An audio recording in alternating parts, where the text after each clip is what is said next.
Assalamualaikum warahmatullahi wabarakatuh. Perkenalkan, nama saya Robi Subastian.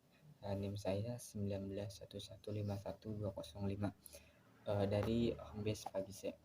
Tujuan saya untuk membuat video ini yaitu untuk mengikuti ujian akhir semester. Oke, baik, langsung saja. Video kali ini saya akan memaparkan sistem pembayaran tiket bus. Untuk sistem manual tiket bus, untuk permasalahan pada sistem manual ini, waktu pemesanan yang terlalu memakan waktu atau terlalu lama. Kemudian ketiga yaitu ide untuk mengembangkan menjadi sistem informasi terkomputerisasi, yaitu sistem tiketing menjadi sistem tiketing bus komputerisasi atau bisa disebut dengan tiket bus online. Kemudian yaitu ada sistem pembayaran tiket bus.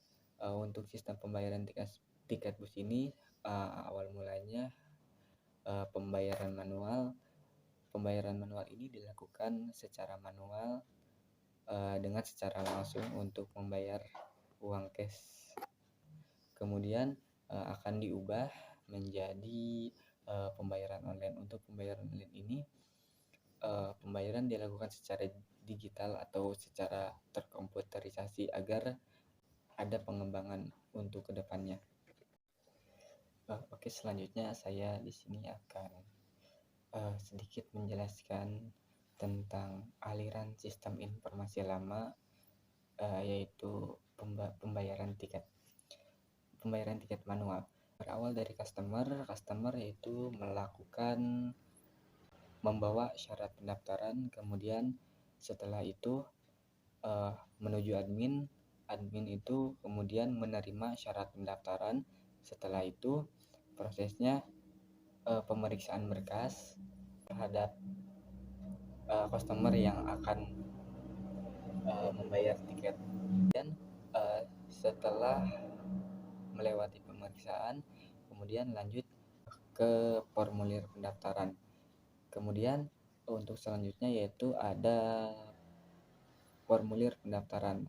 Si customer tersebut melakukan formulir pendaftaran untuk pembelian tiket bus.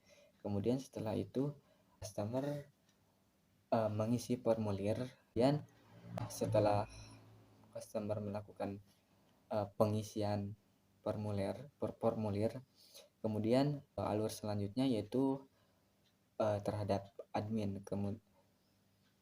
kemudian memeriksa formulir.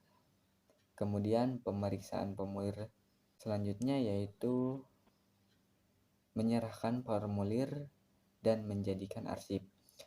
Kemudian setelah itu alur pendaftarannya memberikan kwitansi pembayaran admin tersebut. Kemudian setelah di admin, kemudian si customer menerima pembayaran. Kemudian setelah itu mengisi kwitansi pembayaran, kwitansi, kemudian balik lagi kepada admin memeriksa pembayaran.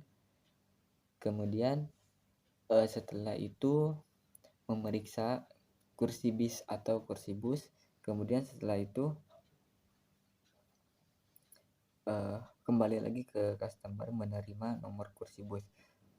Kemudian pada sebelum ke akhir, pada posisi admin menyerahkan formulir dan menjadikan arsip, kemudian tertuju kepada bis atau penerimaan pendaftaran.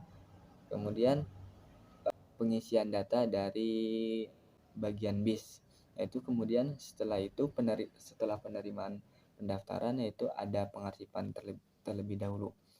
Kemudian setelah itu terakhir menunggu keberangkatan bis.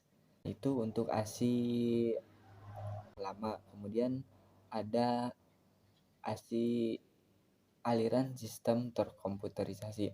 Alurnya sama saja. Yang membedakan hanya pada bagian bus yaitu input data. setelah penerimaan pendaftaran yang sudah masuk, yang sudah ada, kemudian di-input, kemudian yaitu diarsipkan. Setelah itu ada yaitu diagram konteks.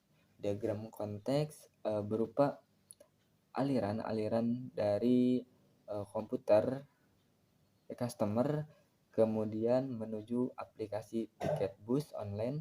Kemudian setelah itu admin, yang terakhir yaitu ada asisten bus atau bisa disebut dengan connect.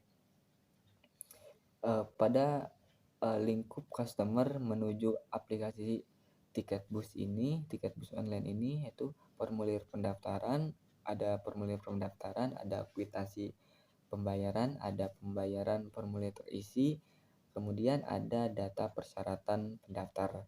Kemudian pada admin menuju sistem aplikasi tiket bus, sebaliknya juga formulir pendaftaran, ada formulir pendaftaran, kemudian kwitansi pendaftaran, bukti penerimaan, kemudian data persyaratan pendaftar, formulir terisi, kemudian penerimaan. Setelah itu ada setelah sistem aplikasi bus online ini kemudian ada menuju asisten supir bis, di mana di sini ada proses formulir pembayaran, kemudian pembayaran. Kemudian setelah itu ada DFD level. Sistem aplikasi ini berpusat dari sistem aplikasi ini, kemudian menuju dari laporan hasil pembayaran, kemudian dari sistem aplikasi pembayaran ini kemudian ada laporan data formulir valid, kemudian ada laporan data hasil pendaftaran setelah sistem aplikasi pembayaran. Setelah itu dari customer balik lagi menuju aplikasi pembayaran online. Dari customer yaitu ada bukti pembayaran, kemudian ada data formulir, kemudian yaitu ada syarat pendaftaran. Kemudian setelah itu outputnya yaitu ada laporan data syarat pendaftar, kemudian ada laporan data formulir, kemudian yang terakhir yaitu ada laporan bukti pembayaran. Oh iya, untuk input datanya yaitu dari ada asisten supir bus, yang dimana asisten supir bus ini atau connect ini menyimpan semua data pendaftar yang masuk ketika melakukan pembayaran sistem pembayaran aplikasi tiket bus ini. Terima kasih. Mohon maaf bila ada salah kata atau kurangan. Mohon maaf. Wabillahi taufiq wal hidayah. Wassalamualaikum warahmatullahi wabarakatuh.